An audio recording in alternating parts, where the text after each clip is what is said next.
அனைவருக்கும் வணக்கம். இந்த வீடியோல நம்ம வந்து ரயில்வே டிபார்ட்மெண்ட்ல வந்து பார்த்தீங்கன்னா, assistant loco pilot job vacancy வந்து அனௌன்ஸ் பண்ணியிருக்காங்க. அத பத்தின டீட்டெயில்ஸ் நம்ம இந்த வீடியோல நம்ம வந்து பார்க்கலாம்.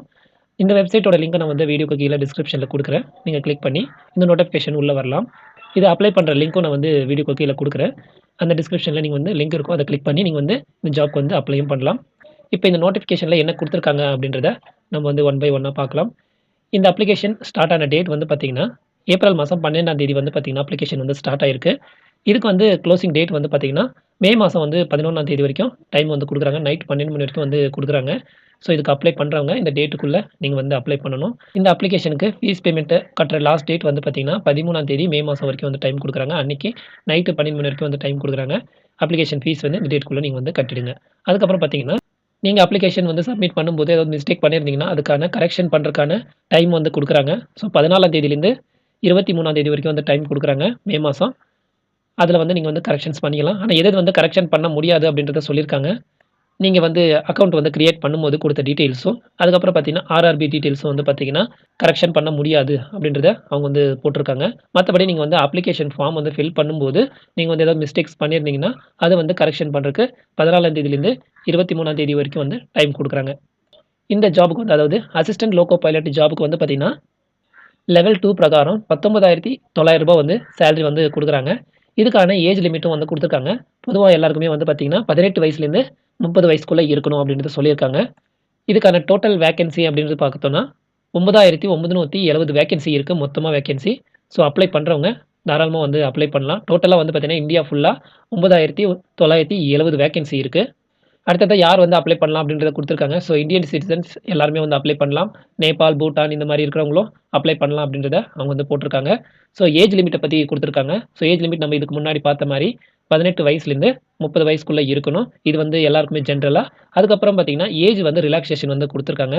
அது யார் யாருக்கு அப்படின்னு பார்த்தோம்னா, எஸ்சி அண்ட் எஸ்டி கேண்டிடேட்ஸ்க்கு வந்துட்டு 5 வருஷம் குடுக்குறாங்க. அதே மாரி பார்த்தீங்கன்னா, ஓபிசில நான் கிரீமி லேயரா இருக்கணும். அவங்களுக்கு வந்து பார்த்தீங்கன்னா, 3 வருஷம் வந்து குடுக்குறாங்க.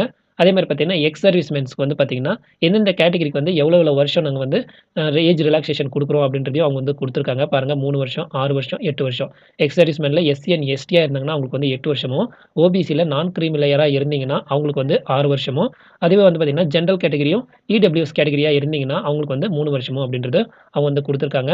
அடுத்ததா வந்து பார்த்தீங்கன்னா, இன்னும் யாருக்கு வந்து ஏஜ் ரிலாக்சேஷன் குடுத்துருக்காங்க அப்படின்னு பார்க்கலாம். ரயில்வே டிபார்ட்மெண்ட்ல ஒர்க் பண்றவங்க, அதாவது குரூப் சி, குரூப் டில இருக்கிற ஸ்டாஃப்ஸ்க்கு வந்து மினிமம் 3 வருஷம் வந்து சர்வீஸ்ல இருந்திருக்கணும். அவங்களுக்கு வந்து பார்த்தீங்கன்னா, 40 வருஷம் ஜெனரல் கேட்டகரிக்கு. ஓபிசில நான் கிரீமி லேயருக்கு வந்து பார்த்தீங்கன்னா, 43 வருஷம் வரைக்கும் ஏஜ் லிமிட் குடுக்குறாங்க. எஸ்சி அண்ட் எஸ்டியா இருந்தாங்கன்னா, அவங்களுக்கு வந்து 45 வருஷம் வந்து ஏஜ் லிமிட் வந்து குடுக்குறாங்க அப்படின்றத போட்டிருக்காங்க. அதே மாரி பார்த்தீங்கன்னா, குவாசி அட்மினிஸ்ட்ரேட்டிவ் ரயில்வே டிபார்ட்மெண்ட்ல ஒர்க் பண்றவங்க, அதாவது கேன்டீன்ஸ், சொசைட்டீஸ் அண்ட் இன்ஸ்டிடியூட்ல ஒர்க் பண்றவங்களுக்கும் வந்து பார்த்தீங்கன்னா, 5 வருஷம் வரைக்கும் வந்து குடுக்குறோம் அப்படின்றதையும் அவங்க வந்து சொல்லியிருக்காங்க. அதுக்கப்புறம் பார்த்தீங்கன்னா பெண்களுக்கு வந்து குடுக்குறோம் அப்படின்றதையும் சொல்லியிருக்காங்க. பெண்கள்ல வந்து யாருக்கு அப்படின்றதையும் சொல்லியிருக்காங்க. விடோவா இருக்கணும். அப்படி இல்லன்னா டிவோர்ஸ் ஆயிருக்கணும். அப்படி இல்லன்னா செப்பரேட்டா வந்துட்டு கோர்ட் மூலியமா பிரிஞ்சு வாழ்றவங்களுக்கும் வந்து பார்த்தீங்கன்னா, ஏஜ் லிமிட் வந்து ரிலாக்சேஷன் வந்து குடுக்குறோம் அப்படின்றது சொல்லியிருக்காங்க. ஸோ ஜெனரல் கேட்டகரிக்கு வந்து 35 வயசு வரைக்கும் இருக்கலாம். ஓபிசில நான் கிரீமி லேயரா இருந்தீங்கன்னா, அவங்களுக்கு வந்து 38 வயசு வரைக்கும் இருக்கலாம். அதுக்கப்புறம் பார்த்தீங்கன்னா, எஸ்சி அண்ட் எஸ்டியா இருந்தீங்கன்னா, அவங்களுக்கு வந்து 40 வயசு வரைக்கும் இருக்கலாம் அப்படின்றதையும் சொல்லியிருக்காங்க. அப்புறம் என்ன குடுத்துருக்காங்க அப்படின்னு பார்த்தோம்னா, அப்ரென்டிஸ் ட்ரெய்னிங் முடிச்சவங்க, அதாவது 25 வயசுக்குள்ள அப்ரென்டிஸ் ட்ரெய்னிங் முடிச்சவங்களுக்கும் நாங்க ஏஜ் ரிலாக்சேஷன் வந்து குடுக்குறோம் அப்படின்றத போட்டிருக்காங்க. எல்லாருக்கும் ஜெனரலா அண்ட் இடபிள்யூஎஸ் கேட்டகரிக்கு வந்து 35 வயசும், ஓபிசில நான் கிரீமி லேயரா இருக்கிறவங்களுக்கு 38 வயசும், எஸ்சி அண்ட் எஸ்டி வந்துட்டு பார்த்தீங்கன்னா 40 வயசும் குடுத்துருக்காங்க. ஸோ இதுல எந்த கேட்டகரி நீங்க வர்றீங்க அப்படின்றத பார்த்து, உங்களுக்கான ஏஜ் ரிலாக்சேஷன் இருந்துச்சுன்னா, நீங்க வந்து அப்ளை பண்ணலாம். அப்ளிகேஷன் ஃபீஸ் வந்து குடுத்துருக்காங்க. ஸோ எல்லாருக்குமே வந்து பார்த்தீங்கன்னா, ரூ. 500 வந்து ஃபீஸ் வந்து அப்ளிகேஷன் ஃபீஸ் வந்து பே பண்ணணும். அதுவே வந்து பார்த்தீங்கன்னா, SC, ST, ex serviceman, female, transgender இவங்களுக்கெல்லாம் பார்த்தீங்கன்னா, ரூ. 250 வந்து ஃபீஸ் வந்து நீங்க வந்து பே பண்ணணும். அப்ளிகேஷன் ஃபீஸ் அப்படின்றது குடுத்துருக்காங்க. இதுல என்ன குடுத்துருக்காங்க அப்படின்னு பார்த்தீங்கன்னா, பேங்க் சார்ஜஸ் போக ரூ. 400 வந்து நீங்க வந்து ஃபர்ஸ்ட் ஸ்டேஜ் அட்டெண்ட் பண்ணும்போது நாங்க வந்து ரீஃபண்ட் பண்றோம் அப்படின்றத போட்டுருக்காங்க. அதே மாரி பார்த்தீங்கன்னா, இவங்களுக்கு இந்த கேட்டகரிக்கு வந்து பார்த்தீங்கன்னா, ரூ. 250 நாங்க வந்து ரீஃபண்ட் பண்றோம் பேங்க் சார்ஜஸ் போக அப்படின்றதையும் அவங்க வந்து மென்ஷன் பண்ணியிருக்காங்க. இது வந்து ஒரு வாட்டி பார்த்துக்கோங்க. அடுத்ததா வந்து பார்த்தீங்கன்னா, எஜுகேஷன் குவாலிஃபிகேஷன் பத்தி சொல்லியிருக்காங்க. அனெக்ஸ் சரிப்படி நாங்க இத எடுத்துக்கிறோம் அப்படின்னு சொல்லி போட்டிருக்காங்க. அதாவது ஐடிஐ, டிப்ளமோ, பிஇ, பிடெக் படிச்சவங்க இந்த ஜாப்க்கு வந்து நீங்க வந்து அப்ளை பண்ணலாம் அப்படின்றதையும் அவங்க வந்து சொல்லியிருக்காங்க. அதுக்கப்புறம் பார்த்தீங்கன்னா, எந்தெந்த ஏரியால இருக்கிறவங்க, எந்தெந்த வெப்சைட்ல வந்து நீங்க வந்து அப்ளை பண்ணணும் ஜாப்ஸ் அப்படின்றதையும் குடுத்துருக்காங்க. ஸோ பாருங்க, நம்ம வந்து சென்னைக்கு வந்துட்டு rrbchennai.gov.in இந்த வெப்சைட்ல தான் நம்ம வந்து அப்ளை பண்ணணும் அப்படின்றதையும் அவங்க வந்து குடுத்துருக்காங்க.